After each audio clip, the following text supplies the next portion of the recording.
Very good morning, my dear friends. I hope you all are good and doing well. I would like to introduce myself. I am Devi Joshi, PharmD student, Department of Pharmacy Practice, SGRR ITS, Patel Nagar, Dehradun, Uttarakhand, and India.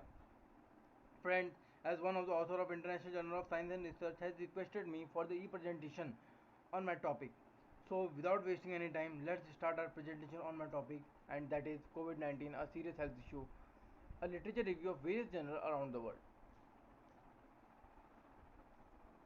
Introduction.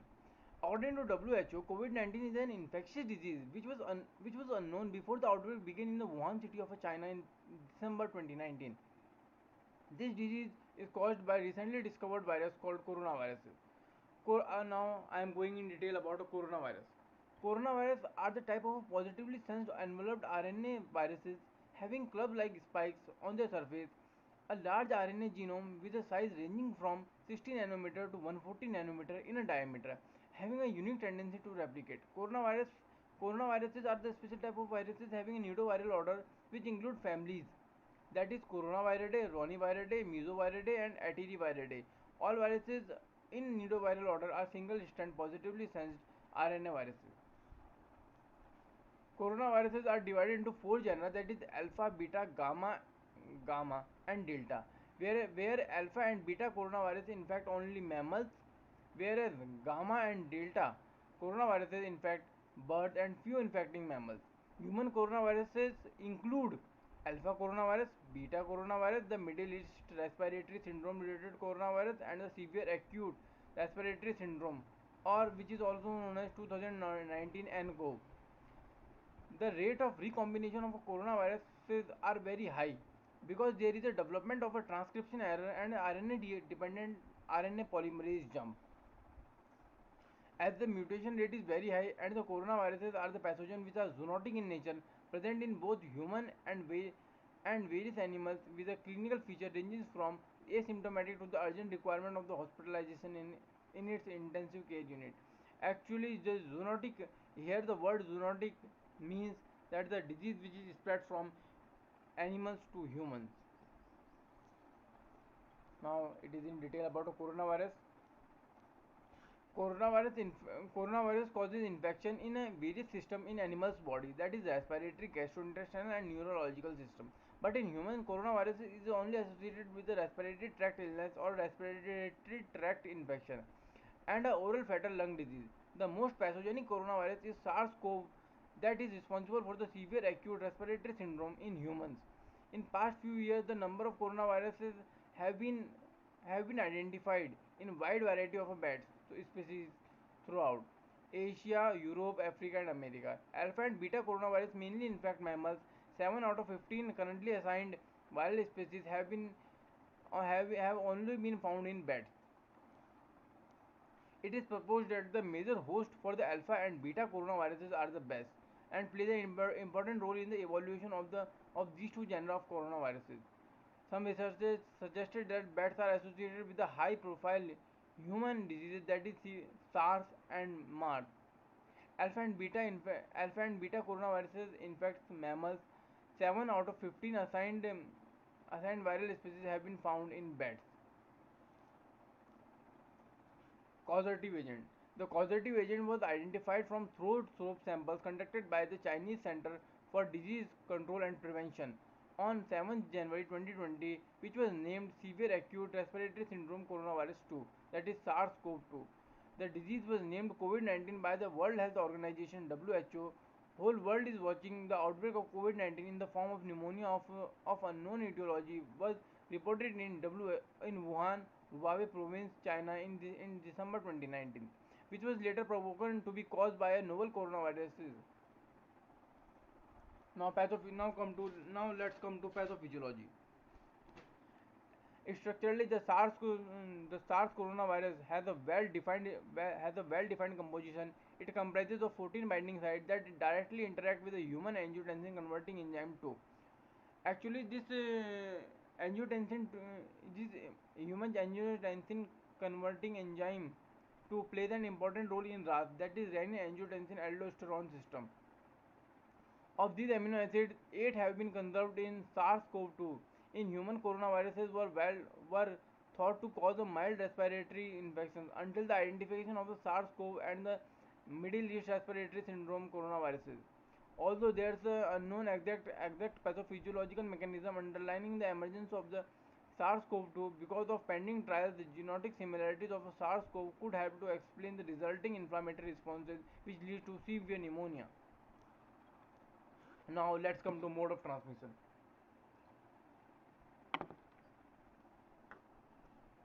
Mode of transmission.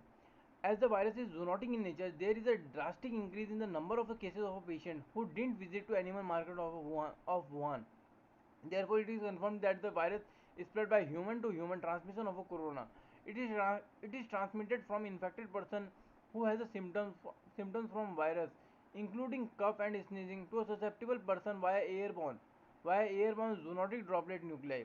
Virus was replicate in a ciliated epithelium that is caused cellular damage and infection at infection site. According to an article which was published in 2019, angiotensin converting enzyme 2, a membrane exopeptidase in the receptor, is used by coronaviruses in entering the human cell. Now, epidemiology.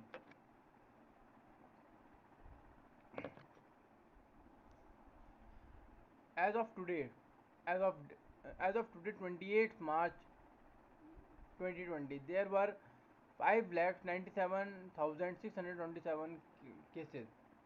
But as of today, there is 2nd of June, there are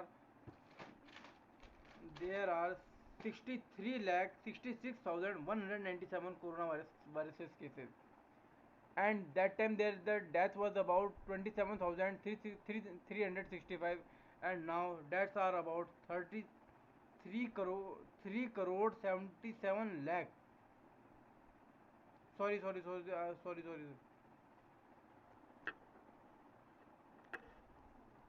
Now the deaths are about 3,77,437, and the patient at that time the patients who were recovered from the coronavirus are 1,33,363, and nowadays this number is increasing.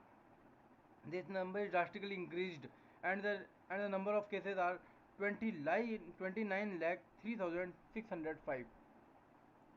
This is all the epidemiological data which I had given on that date. No. on on that date. Now, from here, on the basis of the data which I had given on that, 89.9% of cases of COVID-19 are mild, just like with a few like symptoms, and these are recovered at home. 13.8% are cases which are severe, developing a severe disease like a pneumonia and dyspnea. 4.7% cases are very critical and can include respiratory failure and septic shock and multi-organ failure. In only 2% of cases which are reported shows the virus is fatal, and risk of mortality is more in elderly patients. Comparatively few cases are seen in children. Now, clinical signs, clinical symptoms and manifestation. Epidemiological data suggested that the incubation period of co- of novel coronaviruses ranges from 1 to 14 days, mostly ranging from 3 to 7 days. Symptoms of COVID-19 are varied, ranging from flu-like symptoms to ranging from asymptomatic state to acute respiratory distress syndrome and multi-organ dysfunction. The common clinical symptoms include fever, sore throat, cough, myalgia, headache, fatigue, and breathlessness or dyspnea. Conjunctivitis has also been discovered. So, this COVID-19 is indistinguishable from other respiratory tract infection. Disease can progress to pneumonia, respiratory failure, and death. The progression is associated with the extreme rise in the level of inflammatory cytokines. In some patients, particularly elderly and other with a chronic health condition, these symptoms are easily developed into pneumonia with chest tightness, chest pain, and shortness of breath. COVID-19 starts with a fever followed by a dry cough. After a week, it can lead to a shortness of breath, and 20% of patients require the hospital treatment. Now, come to diagnosis. First step of diagnosis is to confirm whether the person made a contact with the people who are suffering from COVID-19, COVID-19, COVID-19, or visited China in last few days or a week. A person is suspected if he is suffering from fever, sore throat and cough and having a history of a direct contact with a confirmed or suspected COVID-19 patient.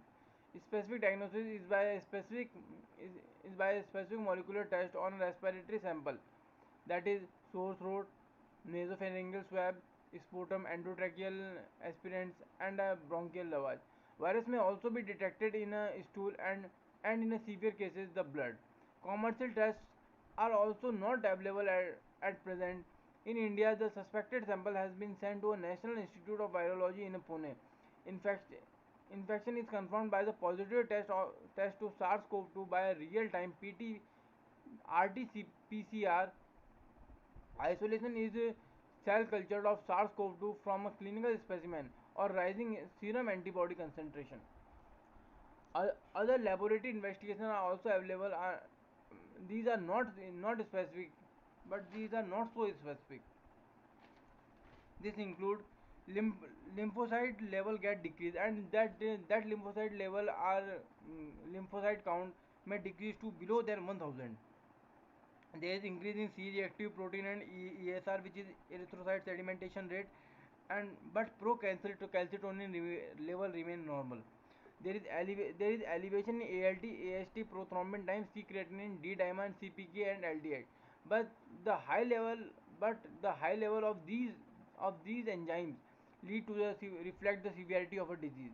The CT scan is a more sensitive and more specific. CT imaging generally shows the infiltrates, ground glass opacity, and the subsegmental consolidations. Now let's come to treatment. According to WHO, there is no specific treatment or drug or vaccine which is available for the which can treat a coronavirus. Now, but some antimicrobial and antiviral agents have a tendency against the SARS-CoV-19. Chloroquine and hydroxychloroquine. Chloroquine and hydroxychloroquine belongs to the antimalarial class of a drug of preclinical trial. In vitro data suggested that the chloroquine and hydroxychloroquine is effective against SARS-CoV-2. Their mechanism of action. The mechanism of action is not completely known, but researchers suggested that the chloroquine and hydroxychloroquine inhibits DNA and RNA dependent RNA polymerase virus assembly, and it also inhibits the angiotensin 2 receptor binding sites. Now the other drug is leponavir and ritonavir. Ritonavir and leponavir belongs to the HIV protease inhibitor class of a drug. Sorry, friend. Sorry. Leponavir and ritonavir. Ritonavir and leponavir belongs to the HIV protease inhibitor class of a drug. Preclinical in the in vitro data and study on animals shows its efficacy against coronaviruses. Its mechanism of action. Its mechanism of action is they potently inhibit. They potently work by the potent inhibition of a CYP3A4.